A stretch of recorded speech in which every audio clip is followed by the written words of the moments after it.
ब्रह्ममुरारिसुरार्चितलिङ्गं निर्मलभासितशोभितलिङ्गम् जन्मजदुःखविनाशकलिङ्गं तत्प्रणमामि सदा शिवलिङ्गम् देवमुनिप्रवरार्चितलिङ्गं कामदहनकरुणाकरलिङ्गम् रावणदर्पविनाशनलिङ्गं तत्प्रणमामि सदा शिवलिङ्गम् सर्वसुगन्धसुलेपितलिङ्गं बुद्धिविवर्धनकारणलिङ्गम्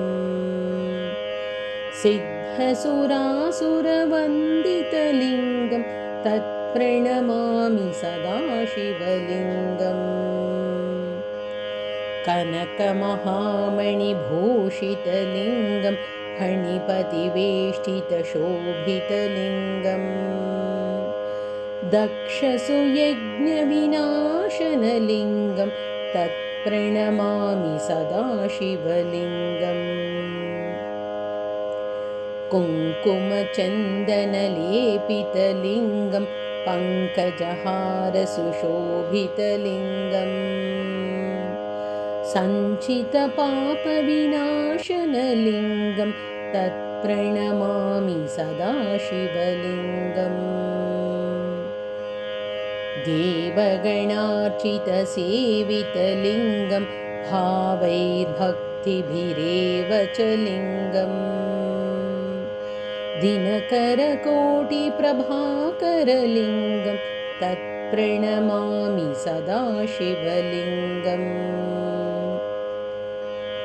अष्टदलोपरिवेष्टितलिङ्गं सर्वसमुद्भवकारणलिङ्गम्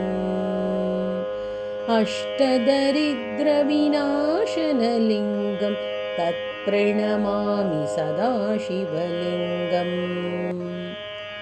सुरगुरुसुरवरपूजितलिङ्गं सुरवनपुष्पसदार्चितलिङ्गम्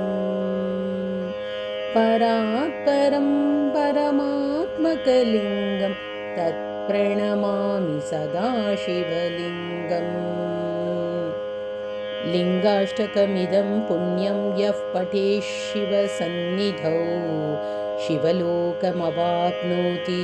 शिवेन सह मोदते।